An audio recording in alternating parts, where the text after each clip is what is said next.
Salut à tous, c'est Lorraine et Mickaël. On se retrouve pour cette nouvelle vidéo. On va vous partager l'ensemble des plats bizarres qu'on a pu manger avec Lorraine pendant notre tour du monde.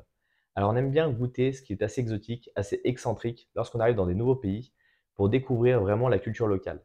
Aller dans un pays pour manger un McDo, c'est pas forcément découvrir cette culture et la cuisine est un élément qui est vraiment très important pour nous. Les premiers éléments qu'on a pu goûter qui étaient non traditionnels, c'était en Asie. On a commencé en Thaïlande par les scorpions grillés qui sont sur des brochettes. C'est une attraction qui est vraiment faite pour les touristes parce que les locaux n'en mangent plus depuis assez longtemps. Bien sûr, à côté, on va retrouver les traditionnels grillons, criquets et les vers. Le problème du criquet, c'est qu'il est assez gros et qu'on va sentir les ailes directement dans la bouche. Le scorpion, il est craquant, on va mettre des épices dessus, donc finalement, ce n'est pas trop mauvais et ça n'a pas un vrai goût d'insecte qui resterait dans la bouche, par exemple. On a continué avec notre dégustation d'insectes en Colombie avec les fourmis gros cul, qui sont des fourmis avec un gros abdomen, et on va les manger plutôt un petit peu comme des cacahuètes en apéro. Je sais que Julien aime particulièrement ça, et Laurine n'aime pas du tout, parce que là vraiment on retrouve cette saveur de l'insecte, cette poudre un petit peu parce que bon, ils sont rôtis, et donc c'est un goût assez particulier, assez marqué.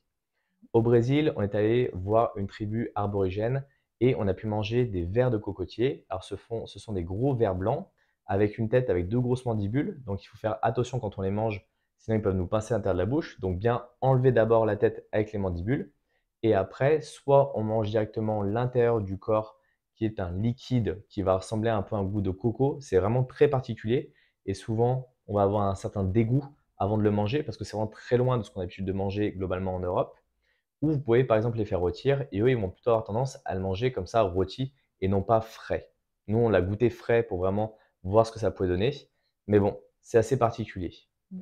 Après, en Amérique du Sud, on était plutôt sur d'autres types de viande, ce qui nous a changé de nos traditionnels bœuf, porc, poulet par exemple, avec de la viande d'alpaga. Tout simplement, ils se réfèrent aux animaux qu'ils ont eux dans leur pays avec les alpages qu'ils peuvent avoir. Donc, ils ont généralement de l'alpaga, du lama et du bigounia, qui est globalement trois viandes qui vont se rapprocher, qui sont des viandes qui ressemblent un petit peu à du bœuf ou plutôt à du veau, pour être plus exact, qui sont assez légers en sauce et ça, on va retrouver en général au Pérou et en Argentine. C'est vraiment quelque chose qui est très bon et qui est assez fin. Moi, en tout cas, j'ai beaucoup aimé. Ensuite, nous sommes, allés, tester de la viande de crocodile lors d'une excursion, au Cambodge, pour aller visiter un village flottant à Siem Reap. En fait, on a testé sous 2 formes, du moins au Cambodge. Nous avons testé une partie donc plutôt tendre en sauce et une autre partie croustillante. On a également testé le crocodile en Thaïlande, mais cette fois-ci en brochette. La viande est un peu, élastique, mais ça reste très bon. Je dirais que ça se rapproche un peu du poulet, voilà, en termes de goût. Hem, Ensuite, on a testé, autre chose durant notre voyage, c'est-à-dire, en Inde, du lait de chamel. Alors c'est très liquide par rapport au lait de vache et puis en plus, il y avait le goût de fraise, pour le lait de chamel, donc du coup, ça donnait une saveur un peu, de yaourt, donc c'était plutôt très bon. Cette fois-ci en Chine, alors moi j'ai testé, Monique n'a pas testé, c'est les pâtes de poulet. Pâtes de poulet qui sont un peu, gélatineuses, un peu, ça se rapproche un petit peu à la graisse de porc, mais ouais, un peu de cartilage quand même. Mais ce qui est bon par contre, c'est la façon dont ils cuisinent en Chine. C'est très épicé. La sauce est, un peu épaisse, donc ça donne vraiment, un bon goût. J'ai également pu tester, le tendon de bœuf.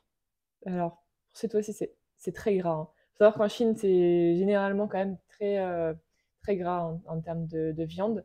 Non, c'était plutôt bon. Par contre, j'en mangerai pas des tonnes, mais c'était bon. Limite, voilà, ça Globalement, effectivement, en suffisait. Asie, on a des viandes beaucoup plus grasses qu'en Europe. On a des viandes plutôt à steak. On aime les viandes un peu maigres. Mmh. Et justement, dans tout cet univers asiatique, ils ont des œufs de canne qui sont des œufs qui sont beaucoup plus verts que des œufs de poule ou des œufs bilan blancs. Là, ils sont vraiment un peu verdâtres. En Mmh. général, on les mange directement cuits. C'est plutôt assez bon. C'est un goût un petit peu particulier, un petit peu plus fin, un peu plus marqué Mmh. qu'un œuf, par exemple. Et Et ça, c'est plus globalement, calorique. et plus calorique, tout à fait. Mmh. Et on nous l'a offert directement dans un restaurant. C'était des jeunes avec qui on a échangé quelques minutes, qui nous ont proposé de le goûter et effectivement, c'était relativement bon.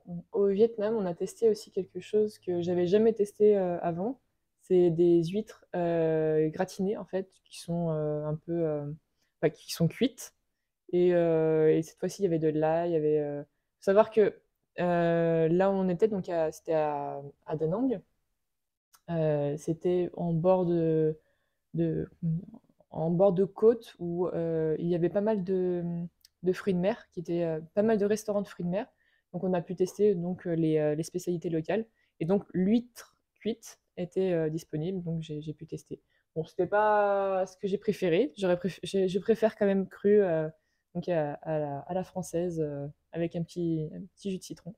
Bien sûr, ce sont toutes les choses qu'on a pu goûter. On en a goûté d'autres qui étaient vraiment très bonnes, mais ça, celle qui sortait vraiment le plus du cadre traditionnel de ce qu'on a l'habitude de manger. On a vu également d'autres éléments qu'on n'a pas forcément aimé ou osé goûter. Par exemple, au Pérou, ils mangent du cochon d'Inde. Pour eux, c'est même inconcevable en fait d'avoir cet animal-là comme animal de compagnie. C'est un petit Mmh. peu comme si vous aviez un veau chez vous, un animal de compagnie. Ça se fait pas bien, c'est pas trop dans leur concept. Et par exemple, vous pouviez aller dans des restaurants dans le sud du pays où vous aviez des images avec un cochon d'Inde qui était, frit directement. Ils vous le servent dans l'assiette et ce qui m'a un petit peu rebuté, moi, de goûter, cette viande-là, c'est qu'on a l'animal complet, en fait, dans l'assiette. Donc c'est psychologiquement un peu plus compliqué. Donc vous avez une couche qui est caramélisée au-dessus, une viande qui est finalement assez maigre et après pas mal d'os. Je sais que certaines personnes l'ont goûté, j'ai échangé avec elles et qui m'ont dit que c'était pas une grande réussite. On a vraiment l'impression de manger un rat. C'est pas l'idéal. Donc voilà, pour nous, on s'en est arrêté là. On a goûté l'alpaga, le lama et le bigounia, mais on n'a Mmh. pas tenté la viande de cochon d'Inde au Pérou. Mmh. Et pour le Japon, on aurait pu tester aussi le fugu, le fameux poisson, dont la chair est toxique. On n'a pas osé, on s'est dit: «Non, ça sera pas pour cette fois et je pense pas qu'on le fera un jour», Il y a quand même mais beaucoup de risques trop en de fonction de risques. la préparation qu'une Ouais, personne se rate et que vous soyez empoisonné parce que vous avez mangé un poisson. Donc ça serait quand voilà. même dommage. Par contre, il y a autre chose qu'on aimerait tester et cette fois-ci qu'on n'a pas, on savait pas comment le cuisiner, c'est les œufs de santan. Alors, on en a vu en Chine, mais on en a vu aussi en Thaïlande. Et donc, vu qu'on part en Thaïlande, cette année, et ben, on va pouvoir, le cuisiner ou voilà, le tester. Donc, ça sera une, nouvelle expérience à réaliser. Exactement. Donc, on a pu goûter comme ça tout un tas de choses au fur et à mesure de notre voyage dans le tour du monde. On a pu découvrir des choses qui étaient un peu particulières, pas mal d'insectes qui sortaient, on va dire, de notre quotidien. Après, des plats plus traditionnels. Bien sûr, la nourriture, ça permet de rentrer beaucoup plus dans la culture, d'appréhender un peu mieux l'échange culturel avec les personnes que vous pouvez rencontrer. Et donc, on vous invite à essayer d'aller justement découvrir comme ça des plats un petit peu typiques qui pourraient remettre en question les idées préconçues que vous pouvez avoir sur les goûts et les habitudes que vous pouvez avoir. Pensez à mettre un like, pensez à vous abonner et dites-nous en commentaire si également vous avez goûté des plats comme ça un peu atypiques dans Mmh. différents pays, si vous les avez aimés ou si vous ne les avez pas aimés par exemple, ça peut être le cas aussi. On se retrouve dans une prochaine vidéo. Salut à tous! Salut à tous.